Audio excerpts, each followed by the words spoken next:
My name is Dr. Marla Grange. I'm 40 years old, a bioengineer with a doctorate. That doesn't seem to matter much outside of the sterile walls of my lab.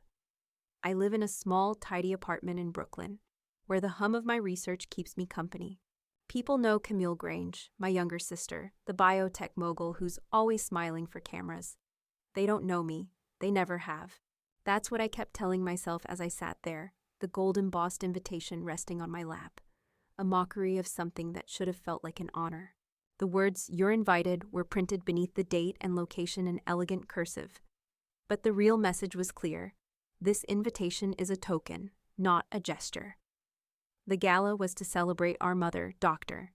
Helena Grange, being appointed the National Science Director. It should have been a proud moment for our family, but instead, it was another page in a book I never wanted to read.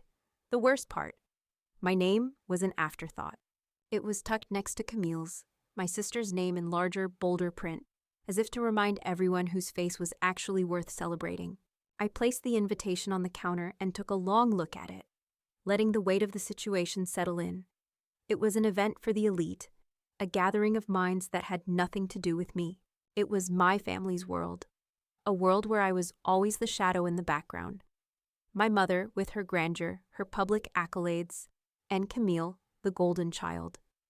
The businesswoman who could sell anything and everything, including herself. I thought about the last time I saw them. It wasn't a tearful goodbye, but more of a dismissive brush-off. Camille's product launch. I'd been mistaken for security, asked to stand at the door while she walked past me, laughing with her colleagues. She didn't even notice, but that wasn't what hurt the most. The worst memory was still the one that haunted me, the garage. I was 13 and Camille was only a year younger, but we'd spent hours together in the lab, experimenting, exploring, until the experiment went wrong. We were supposed to be working on a new DNA mapping tool, but Camille had ignored all the warnings I gave. It was supposed to be a quick trial, but the test led to an allergic reaction. She panicked, and in her haste to avoid facing the consequences, she locked me in the garage, telling our parents she didn't know where I was. I could still feel the cold concrete floor beneath me, the bitter snow beating against the garage windows, the muffled sound of my mother's voice on the other side of the door, but no one ever came. No one ever came. The invitation to this gala wasn't a celebration. It wasn't a chance to be seen or appreciated. It was a way for them to paralyze me into silence, to prove that they could do everything without me. And they did, with Camille front and center, of course. I wasn't going to show up to be humiliated, to be overlooked again, but I wasn't going to let them off easy either. I opened the closet, grabbed the black business suit I'd been meaning to wear for months, and began to dress, my fingers working with mechanical precision. It wasn't a lab coat I reached for. Number. This time, I was going in as a woman who had been unseen for too long. And now, it was time to confront that invisibility. Camille wouldn't get to walk across that stage without knowing the cost. It wasn't a celebration for me, but it would be a reckoning for them. I took a deep breath, catching my reflection in the mirror for a moment. The woman looking back at me was sharp, focused, and ready. Tonight, I was no longer a ghost in the family's story. Tonight, I would make them face me. The helicopter's blades sliced through the midnight air, a steady thrum that drowned out all other noise. The small craft jostled slightly as we flew over a sea of black. The city below lit like scattered stars. I sat opposite Ivan Mercer, a cybersecurity lead from a private intelligence firm. He was the kind of guy who kept his distance, his eyes always scanning, his movements controlled. "Dr. Grange," he began, his voice low. "You're being briefed on a breach of national security, and it involves your work. Specifically, your encryption key." He slid a tablet across the small table between us. On the screen was a list of files, red flags, and, most disturbingly, coordinates. I wasn't surprised by the breach. My entire career had been built around anticipating these things, but what I saw next made my stomach churn. "The prototype you designed for gene manipulation," Ivan continued.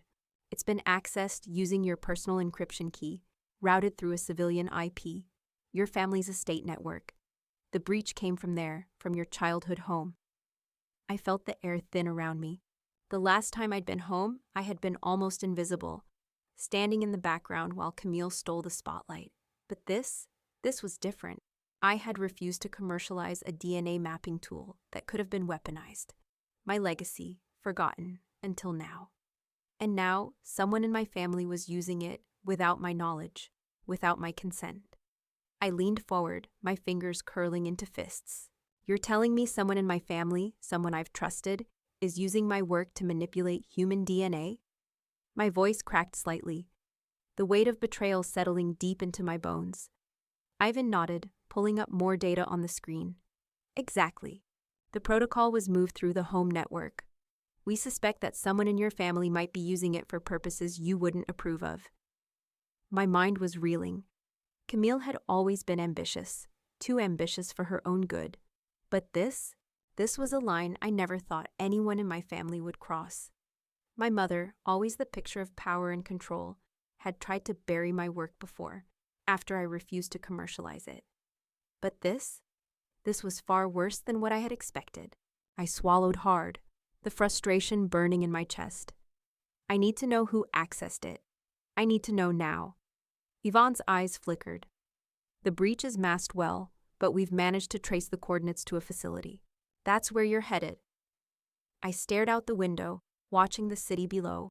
My home was here, somewhere. My childhood had been rooted in this city, growing up in the shadows of my family's influence, always dismissed, always disregarded. Now, it seemed like my legacy was being used against me. As the helicopter descended toward a nondescript biotech facility in the heart of the city, I felt the weight of years of silence, years of being ignored, come crashing down. They had always thought they could do this without me, without my research, without my expertise. But they were wrong. It wasn't just about the breach. It wasn't just about the gene manipulation prototype. It was about me, about my life's work, erased and co-opted. They had underestimated me before. They wouldn't make that mistake again. The door of the helicopter opened, and the cool night air rushed in. I stood up, my resolve hardening. Let's go, I said. We're not just retrieving data, we're getting answers. Tonight, I would find out who had crossed the line, and I would make them regret it. The lab was silent except for the hum of equipment and the clicking of Ivan's keyboard. I stood by the door, my back stiff, my arms crossed. He was on the phone with someone, his voice low, professional. But even through the thin walls of the sterile lab, I could hear the tension in his tone. Confirm the breach, and I want everything on Helena Grange's estate network. No exceptions. Understood? I didn't need to hear the rest. I already knew what was coming. The breach hadn't just been a random hack. It was personal. Here's the surveillance, Ivan said, finally turning to face me. He swiped a few tabs on the monitor, bringing up a grainy, time-stamped video feed. The footage was from a camera inside the house. It showed the unmistakable view of the estate's main hallway. A grand marble space lined with family portraits. It could have been a scene from one of those corporate documentaries. The Grange family, polished and pristine, just as I had always been pushed to remain. But this video was different. It wasn't just a history lesson on family pride. This was the moment everything changed. I watched as the timestamp read the exact moment of the gala. The night I had received the invitation that I knew wasn't for me. The camera focused on my mother, Dr. Helena Grange, as she walked past the hallway, flanked by a couple of assistants. She wasn't smiling, she was stern, as always, but something about her demeanor made my skin crawl. Behind her, in the background, was a shadow, a figure I could barely make out at first. Then it became clearer. It was Camille. My younger sister was standing there, her back to the camera, talking to someone in low tones. She was holding something, a small device in her hand. And the way she moved, so calculated, reminded me of a time I had caught her sneaking around our mother's office. She was always one step ahead, but I had never expected this. What's she doing? I asked, leaning in closer, trying to focus on the screen. My voice was thick with disbelief. Yvonne didn't need to say anything. I saw it in the flicker of his eyes. The same recognition, the same unease. Camille was feeding something into the system, a quick flash of digits on a portable device that looked disturbingly like the encryption tool I had designed years ago. She had accessed the system, no doubt about it. And she had done it while my mother was distracted, likely at the gala, focused on the adoration of the public. I could feel the weight of it settle in my chest. Not just the betrayal, but the realization. Camille had been the one to exploit my research, again. This was at the exact moment the breach occurred? I asked quietly. Exact. Yvonne's voice was grim. He tapped the screen again, zooming into the footage as the timestamp changed. Camille was moving toward the house's server room, a space I had designed specifically to house the most sensitive data of our family's research projects. My mother had insisted on it, of course, all in the name of security. But security had always been a facade in this family. She didn't do it alone, Yvonne added. Someone else had to be involved. We're tracing the second device's signal now. It's routed through one of your family's private accounts. My mind raced as I tried to piece everything together. Camille had never been this bold, not without someone backing her up. I thought about my mother, who had always dismissed my work as impractical, unrefined, something too dangerous for the public eye. But she had never stopped me from researching, never completely shut me out. Not until now. The question echoed in my head. Why now? Let me get this straight, I said, my voice quiet but cutting. Camille's been working with someone to leverage my work. She's bypassed all security measures to steal it, and we're watching it happen in real time. Yvonne nodded. I stood in front of the screen, staring at Camille's figure moving through the house, her face momentarily captured by the camera's angle. There was no hesitation in her step, no guilt in her eyes. To her, this was just another step toward building her empire, one that had been founded on my silence, my absence. You're going to take this to the authorities, right? I asked, already knowing what his answer would be. Can't. Too much red tape. Too many high-profile people involved, Ivan said, a slight edge to his voice. You know how it works. We'll make sure everything's documented, but it's on you now, Dr. Grange. Whatever comes next, this is your fight. I turned away from the screen, my heart pounding in my chest. My mother and Camille had always seen me as little more than a tool, useful when they needed me, disposable when they didn't. And I had let them, not anymore. I'm done playing the quiet sister, I said, my voice thick with resolve. I looked at Ivan, my eyes narrowing. Get me that data, I'm going to confront them. Ivan didn't respond immediately. He knew what I was about to do, and even though he was a professional, he wasn't naive. There were people in this family who would do whatever it took to cover up their tracks. But this time, I wasn't backing down. It wasn't just about the research anymore. It was about reclaiming my place, forcing my family to acknowledge me, not as their silent, obedient daughter, but as the person whose work they'd been willing to erase. As I walked toward the door of the lab, I felt the weight of it, the years of silence, the years of neglect, lift slightly. Tonight, I wasn't going to be a ghost anymore. I was going to make them see me, and I was going to make them regret ever forgetting who I really was. The gala was in full swing when I arrived, and I could already hear the distant hum of conversation as I walked past the velvet ropes and into the grand ballroom. The place was glittering with gold accents, chandeliers hanging from the ceiling like giant crystals, and the buzz of wealthy socialites filling the space. Everything was pristine. Everything was perfect. Except me.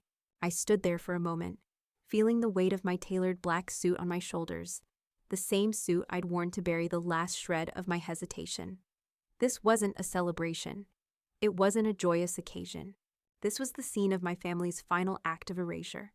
I saw Camille across the room, her blonde hair pulled back into an elegant updo, her smile wide, flashing like a star. It was easy to see how she drew everyone to her. Always the life of the party, always the darling of the Grange family, she was speaking with a group of investors, nodding and laughing like she was the center of the universe. I almost laughed, but the bitterness in my chest stopped me. This was her night, my mother's night, not mine. I stepped deeper into the crowd, blending in like a ghost, moving in silence. I had learned the art of invisibility years ago. A single glance in my direction, a single word of acknowledgement, and I would shrink back, fading into the background, just as I always had. But tonight, that was going to change. A few minutes later, a young assistant in a sleek black suit came over to me with an uncomfortably forced smile. Dr. Grange, I'm afraid I have to ask you to step outside for a moment, he said. His tone polite but firm. I didn't hesitate. I knew what was coming. You're not supposed to be here, he added, as if I hadn't already guessed. Before I could respond, Camille's voice rang out across the room. Wait, what's going on here? I turned slowly. She was standing there, flanked by two men in tuxedos, a glass of champagne held in one hand, her smile faltering just slightly as she locked eyes with me. Camille, The assistant immediately cut me off, trying to remain professional. Doctor? Grange, I must ask that you leave. This is an exclusive event. Exclusive? I repeated, stepping forward. My words were quiet, but they felt loud enough to cut through the noise. Is that what you're calling it now? Camille's smile wavered, and for a moment there was a flash of something behind her eyes. Guilt, maybe. But it was gone before I could fully understand it. She tilted her head slightly, her voice smooth as glass. I'm sorry, Marla. We've been going through some changes with the guest list. It's nothing personal. Nothing personal? I asked, my voice still quiet, but my patience wearing thin. You and Mom have been erasing me for years. This wasn't just about the guest list. This was never about inclusion. This was about control. Camille's eyes narrowed, and for a second, I thought she might lash out. But instead she forced a smile, the one that had always made her seem so perfect. Marla, please, let's not make a scene. But it was too late for that. My voice rose, no longer a whisper, no longer restrained. Let's not make a scene? After everything you and Mom have done to me, everything you've taken from me, everything you've erased, you want me to just fade away? The words hit her harder than I'd expected. Her posture stiffened, the veneer of control slipping just slightly. And in that moment, I saw the truth in her eyes. The same truth I had seen in the lab. In the footage Ivan had shown me. The same truth that had been gnawing at me for years. This was never just about the science. This was about power, about manipulation. Before Camille could speak again, I pulled out my phone and, with a swipe of my finger, brought up a video. The footage from earlier that day, the one that captured Camille's conversation in the hallway, flashed on the screen, the timestamp glowing as it played. Camille's voice was clear, ringing out through the quiet of the ballroom. I don't care what it takes, she had said in the video. I'll get the data. It's mine, not Marla's. This is our future. Camille's face went white as she saw the screen, and the room seemed to still, her guests suddenly aware that they were witnessing something far from ordinary. She stammered, taking a step back, but the words seemed to fail her. This is not what you think. I didn't let her finish. You took my research. You took my legacy, Camille. You used my work for your own gain, and now I'm supposed to stand by and pretend I don't know? A murmur went through the crowd as people began to whisper among themselves. Camille's facade was cracking, and she was visibly trying to regain control. But I wasn't done. You never thought I would fight back, I continued, the words pouring out like a dam breaking. You thought you could use me, erase me, and I'd never do anything. You were wrong. I didn't. Camille's voice shook now, her composure gone. She looked around at the faces of her guests, suddenly unsure of herself. Marla, this is a mistake. This is all a misunderstanding. No, I said firmly, cutting her off. The mistake was thinking you could erase me without consequence.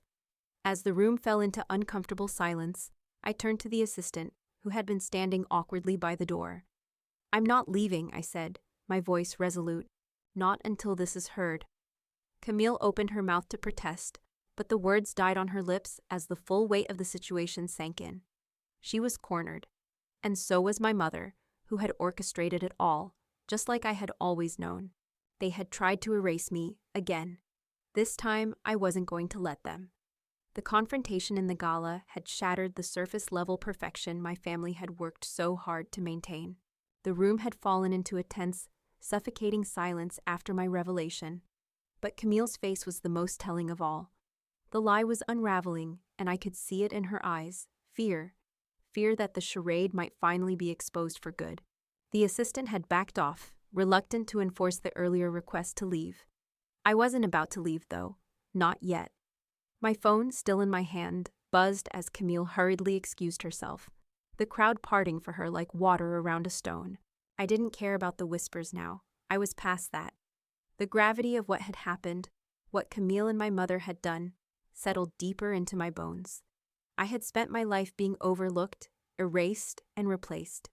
But this was different. This wasn't just about my personal betrayal. It was about the legacy of my work, my research, and how they had systematically siphoned it off for their own ambitions. I needed to act, and I needed to act fast. I couldn't just walk away. I turned to Ivan, who had been discreetly standing near the back of the ballroom, watching me like a hawk. He had kept a low profile during the whole thing, but now I could see the wheels turning in his head as he assessed the situation. "You ready?" I asked, already pulling my phone back out. I wasn't sure if I was talking to him or to myself. My mind was racing. "I've got the data you requested," he said, stepping toward me. His expression was neutral, but I could sense the urgency in his voice. "It's time to put the plan in motion." I nodded, already starting to compose my next steps. I opened the encrypted message thread that had been set up with my trusted colleague Naomi back at the university. "Naomi, I need you to set up a decoy project with fake data," I typed. "Make sure it looks like a real bioengineering breakthrough, something valuable. Add traceable code. I'll need it to go live tonight. You know how to tag it with my credentials." I hit send before I could second guess it. The trap was set. "Do you trust her?" Ivan asked, watching me carefully. "I do," I said firmly. "She's been on my side since the beginning. She knows how to cover her tracks." Ivan nodded and adjusted his tie, clearly ready for the next phase. "We'll get the decoy file uploaded into the forums by midnight. Then we'll wait." The seconds ticked by like hours, and soon I could feel my pulse quicken. This wasn't just about exposing Camille and my mother's betrayal. It was about taking back control over what was mine. About proving that they couldn't just steal my future and call it their own. Minutes later, Naomi responded with a short message. "Done. It's live. Waiting for confirmation." I felt a flicker of something cold settle in my chest. This was it. My data would be out there, tagged with my credentials, hidden in plain sight. If Camille or my mother were involved in this breach, they wouldn't be able to resist it. They would take the bait. Ivan's phone buzzed, and he checked it quickly. His face darkened as he read the message, his jaw tightening. "The file just went live on the Dark Bio Research Forum," he said, his voice low. "It's already been tagged with your credentials. Let's see who bites." I didn't reply. I couldn't. I could feel the weight of the moment pressing down on me. The silence between us was thick, like the calm before a storm. We waited, each minute stretching longer than the last. Then an alert popped up on my phone. An anonymous upload had just appeared on the forum, tagged with the same credentials that had been embedded in the decoy file. I wasn't surprised. This was the moment we had been waiting for. Camille had bitten. "Naomi, get me the details of the upload," I typed swiftly, watching as Ivan's gaze sharpened. "They're tracking it now," Ivan muttered under his breath, eyes fixed on his tablet. His fingers flew across the screen as he typed commands. It didn't take long. Naomi responded almost immediately with a full report on the upload. It had been traced back to Camille's tablet. What wasn't clear, however, was the second part of the code that had been used to access the data. I felt my blood run cold as I read Naomi's message. "There's more. The secondary override code used to access the data, it's tied to your mother's override badge." I closed my eyes for a moment, taking it all in. It wasn't just Camille. It was my mother, too. They had both conspired together to steal my work, to erase my legacy. They thought they could use it to climb higher, to play the game of biotech moguls and government leaders, to secure their power while trampling me underfoot. They didn't know who they were dealing with. I looked at Ivan, my voice steady but filled with a quiet fury. "This isn't just about Camille anymore. It's about both of them." Ivan nodded solemnly. "It's time to bring the truth to light." I stood up, my heart pounding. The decoy was already working.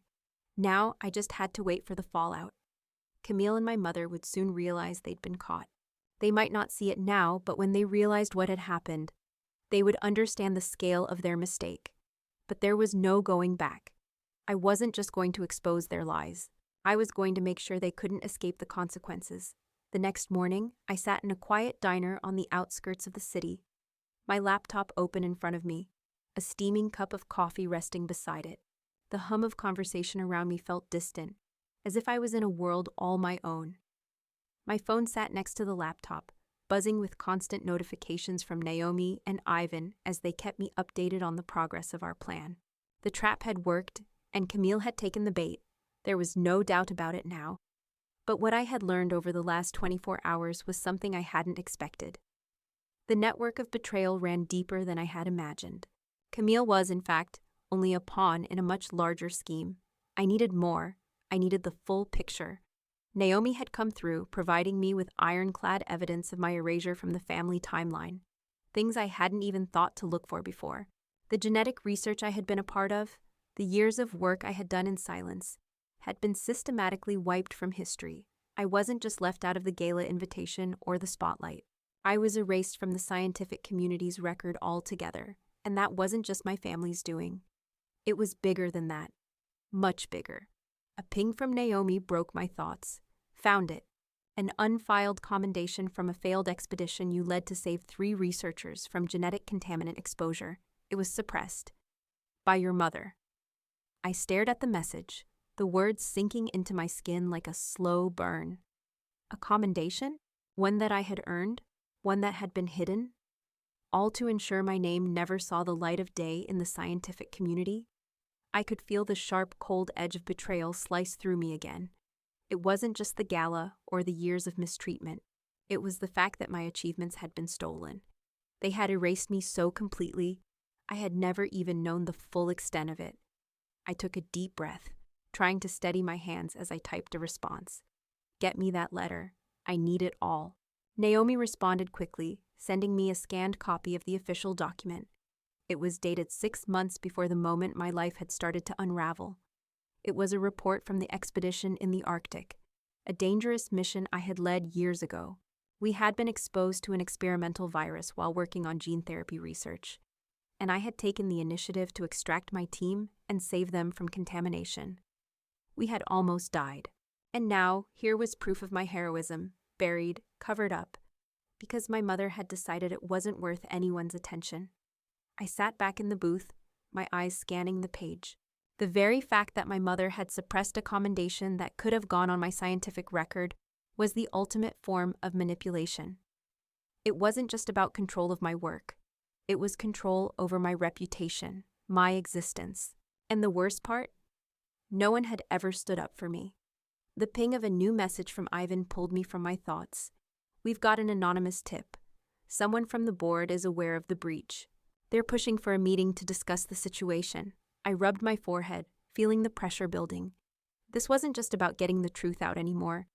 This was about survival. They had underestimated me. They had thought I would sit quietly while they played their game. Now, the game was mine to control. I typed back to Ivan quickly. Get me a seat at that table. I need to be there when it goes down. Minutes passed. The diner's quiet buzz faded as I let the next phase of the plan unfold in my mind. I was gathering evidence, making sure the full scale of what had happened to me was laid out in front of anyone who might be listening. But that wasn't enough. They needed to hear it from me. They needed to see me, the real me, the one they had tried so hard to bury. My phone buzzed again, this time a message from Naomi with a screenshot of a hidden thread within the research department's internal chat system. It was a conversation between my mother and a few board members about how to handle me. I clicked on the image, reading the words that made my blood run cold. She's a liability. Keep her outside. She can't be part of the narrative anymore. My mother's voice rang in my head. I never wanted you to be part of this. I knew what I had to do. I wasn't just going to expose them for what they'd done. I was going to force them to face their actions, to sit in the room with me and hear the truth. My phone buzzed again. Meeting scheduled for 2:30 p.m. You're on the list. Prepare yourself. The time was here. I closed my laptop, slid it into my bag, and stood up. My hands were steady now. My path was clear. I walked out of the diner, the cold air hitting my face like a slap. Today wasn't just about exposing a family's betrayal. Today was about making sure the world knew that they couldn't keep pushing me down, that they couldn't erase me without consequence. I wasn't just fighting for my work anymore. I was fighting for my place, for my legacy. And it was time for the GRANGE family to see me not as the ghost in the background, but as the one who had built everything they had tried to take from me. The clock was ticking. The conference room was pristine, with polished wood paneling and long rectangular tables that gleamed under the sharp white lighting. The air felt thick with the tension of the room's occupants, board members, CEOs, the directors of the biotech conglomerate that had tried so hard to bury me. I stood at the back of the room, waiting for the inevitable. The whispers were already starting. They'd been briefed on what was coming, but they didn't know everything. I had prepared the documents, the video clips, the data. Now it was time to stand in front of them and make them listen. The door opened with a soft click, and one by one, the figures I'd known from the fringes of my family's world entered. My mother, her sharp features even more pronounced in the stark light, took a seat at the head of the table without acknowledging my presence. Camille, as expected, was right beside her.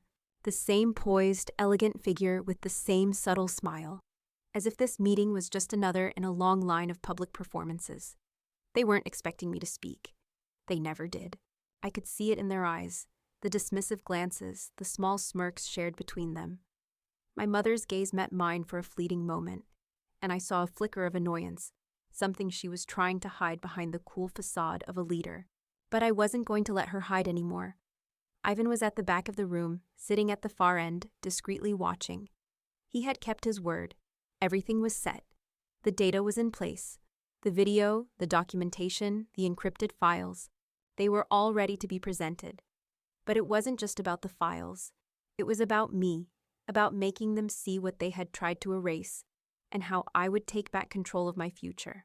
As the last board member took his seat, I stood, clearing my throat. The room fell into an unnatural silence. They weren't expecting me to speak first, and the discomfort rippled through the group as my eyes swept over them. "Thank you for gathering today," I said, my voice steady, cutting through the tension like a sharp knife. I was calm, too calm, perhaps. I know this meeting was called to discuss a security breach, to discuss something that was supposed to stay hidden. But this isn't just about a breach of data. This is about something far more personal. I could feel their eyes on me now. Some faces were unreadable, others tense. My mother's expression was tight, almost smug, as if she believed she could control this. But I wasn't playing her game anymore. I walked to the front of the room, where a large screen displayed a presentation ready for the world to see. I pressed a button on the remote, and the first slide popped up. The video, taken from the surveillance footage at the GALA, flickered across the screen. The timestamp read the exact moment I had confronted Camille. The footage didn't lie. It showed her moving toward the house's server room, the encrypted device in her hand, the image of her entering my childhood home, making her way past the portraits that decorated the hallways, past the same place where, years ago, I had been locked away and forgotten. I let it play for a moment, watching as Camille's back was turned to the camera. She never noticed the subtle flash of my presence, of my ghost. The room was silent, except for the quiet hum of the projector. And then the second image came into view, Camille entering the server room, accessing the data with my encryption key. The audience was still, their gazes fixed on the screen. It was all unfolding now. The truth. My truth. "This video," I said, my voice unwavering, "was recorded on the night of the GALA. The same night you invited me, but never intended for me to attend. While you were celebrating, Camille was using my work to further her own career. She accessed my encrypted files that, by the way, were never meant for public use." I paused, letting the weight of my words sink in. The faces in the room were stiff, but I could see them shifting uncomfortably. Camille, her hands folded in her lap, now looked anything but composed. The color had drained from her face as the reality hit.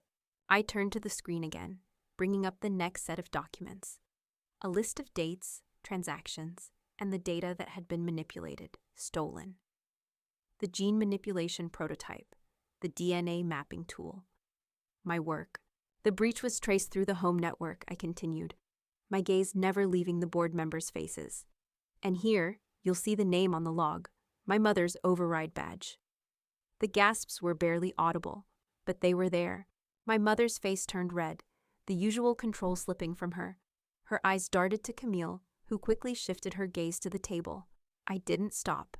I was just getting started. "I've spent my life being erased," I said, the words ringing out in the quiet room. "Every breakthrough I've made, every sacrifice, was swept under the rug. This research," I pointed to the screen, "was supposed to be a legacy for me, not for Camille, not for anyone who thought they could take what was mine and twist it to their advantage." I could see Camille's jaw clench.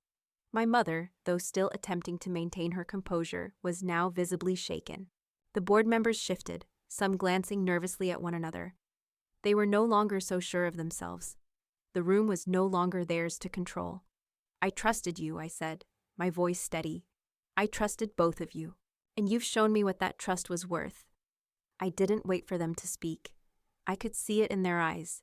They knew I had them. They knew the game had changed. The next image flashed on the screen, the unfiled commendation from the expedition I had led to save 3 researchers from genetic contamination. A commendation that had been suppressed by my mother. This, I said, my voice low and deliberate, was buried by my mother. A recognition for my efforts that was never filed. Why? Because it didn't fit into her narrative. The one where Camille was the perfect daughter and I was nothing more than a forgotten scientist. I let the room absorb the truth for a moment. We're done, I said, finally looking at my mother and Camille. I'm not your shadow anymore, and I'm not going to let you erase me again. I turned to face the room, standing taller now, feeling a strange sense of vindication. The truth had come out, the lies had been exposed. I had nothing left to hide, and they were going to have to live with it. We'll be taking this to the authorities, I said, and no one, not you, not Camille, will stop it. I turned to Ivan, nodding. The deal had been made. The truth would be heard, and no one in that room would ever underestimate me again. With one final glance at my family, I walked out. The world outside the boardroom felt quieter somehow, like the storm that had just passed had left the air still, too heavy with what had just been exposed. I walked down the sterile hallway of the corporate building, the click of my heels on the polished floor, the only sound cutting through the silence.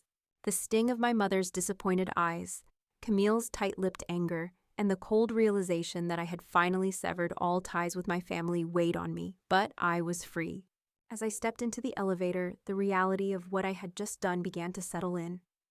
The confrontation, the data, the videos, they had all come together in one explosive truth. My family wasn't just complicit in erasing me, they had orchestrated it. And today I had made sure the world would know. The elevator doors slid shut with a soft chime, and I closed my eyes for a moment, letting the exhaustion hit me. But then my phone buzzed. One new message, Camille Grange.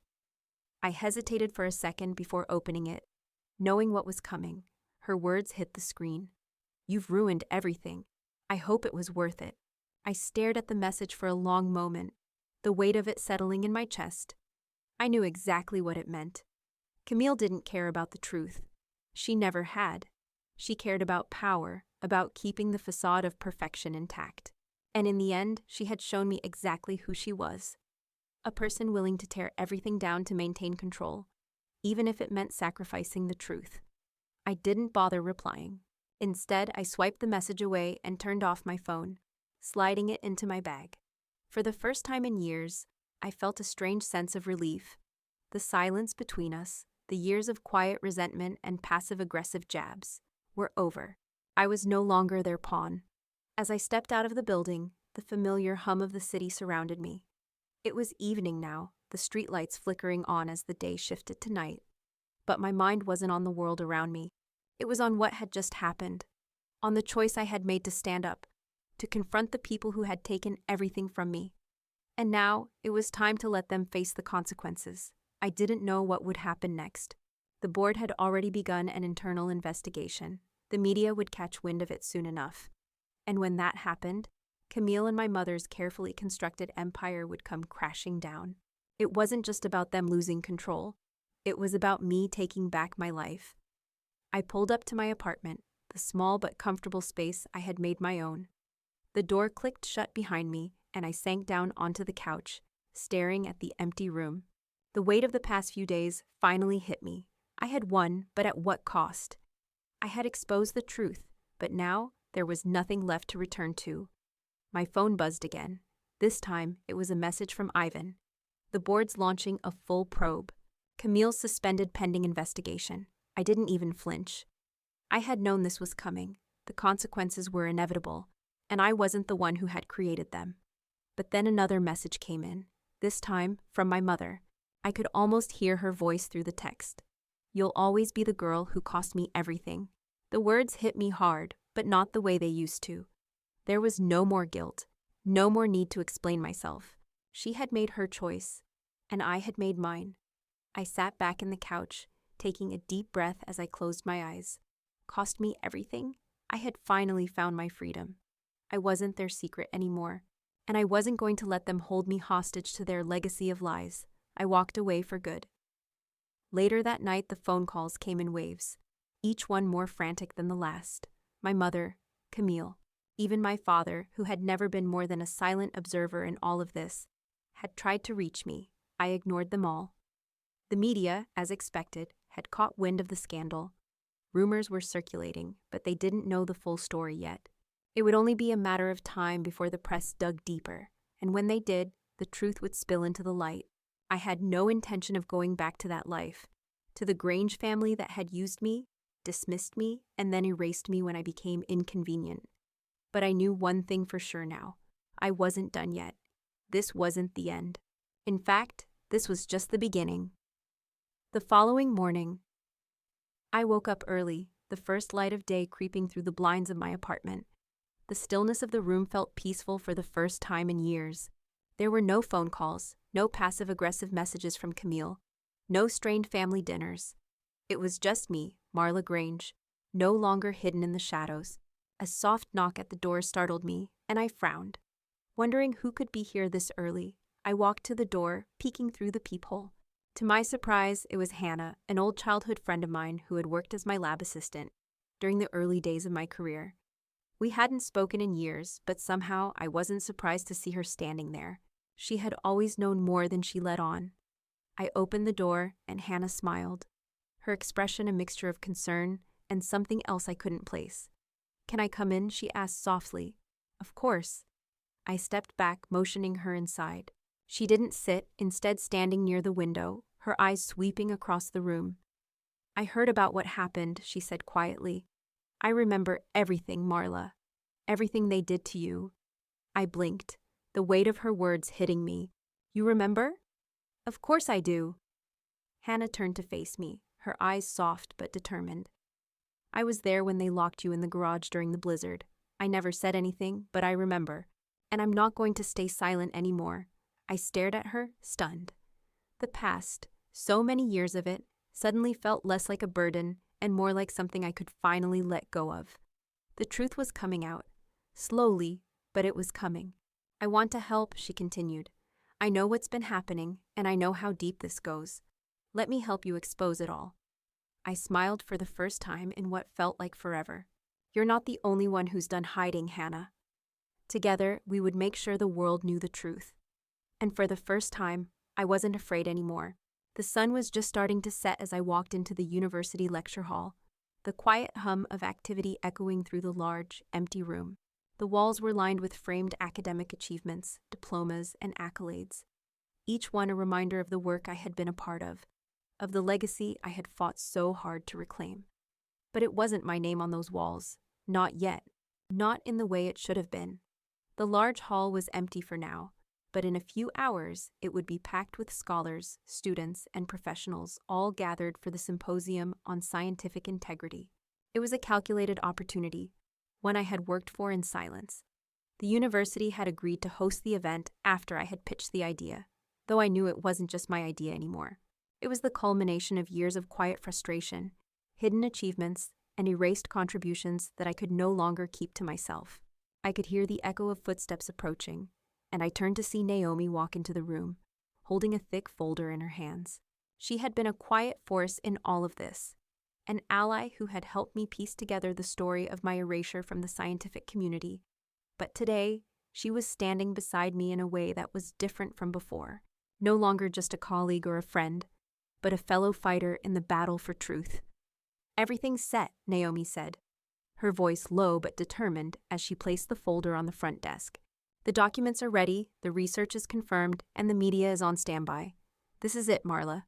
I nodded, my throat tight as I looked at the folder. The weight of it was almost symbolic, a collection of evidence, findings, and stories that had never seen the light of day until now. Tonight, I wasn't just exposing the past, I was rewriting it. And this time, the truth would be heard. A few hours later, the room was filled. The familiar buzz of conversation and the rustle of programs filled the air as people settled into their seats. I stood backstage, my hands steady, my heart racing. I could hear the muffled voices of the audience, the the quiet murmurs that would soon quiet down as the first speaker took the stage. But this wasn't just another lecture. This wasn't another polished presentation by someone who had played by the rules. This was my story, and it was about to be told. Naomi stepped up beside me, her eyes reflecting the same nervous energy I felt. She gave me a reassuring smile, but I could see the tension in her stance. We both knew that what was about to happen would change everything. "They'll understand, Marla," she said softly, as if sensing my hesitation. "This is the moment. Don't doubt yourself now." I nodded, taking a deep breath. It wasn't just the audience I had to prepare for, it was everything that had led me here. The years of silence, the hidden sacrifices, the years spent invisible in the shadows of my family's perfect narrative. And I knew that once I stepped on that stage, there would be no turning back. The spotlight. The room quieted as I stepped onto the stage, the soft click of my heels on the polished floor cutting through the silence. I wasn't prepared for the feeling of eyes on me, not the way I thought I would be. The moment I took the microphone in my hand, a strange calm settled over me. The years of invisibility, the years of holding back, suddenly felt like they were fading away with every step I took. I opened the folder Naomi had prepared for me, the pages stiff under my fingers. I glanced at the audience, a mix of familiar faces from the scientific community and some new ones. Journalists, activists, and even a few of my own colleagues from the past. They didn't know the truth. They didn't know how much had been hidden from them. I cleared my throat, and the room fell completely silent. "I stand here tonight as someone who was never meant to be seen," I began. My voice steady as I looked out across the audience. I was erased, overlooked, and silenced. I spent my life watching my work, the work I poured my heart into, be stolen, manipulated, and repurposed by the very people who were supposed to support me.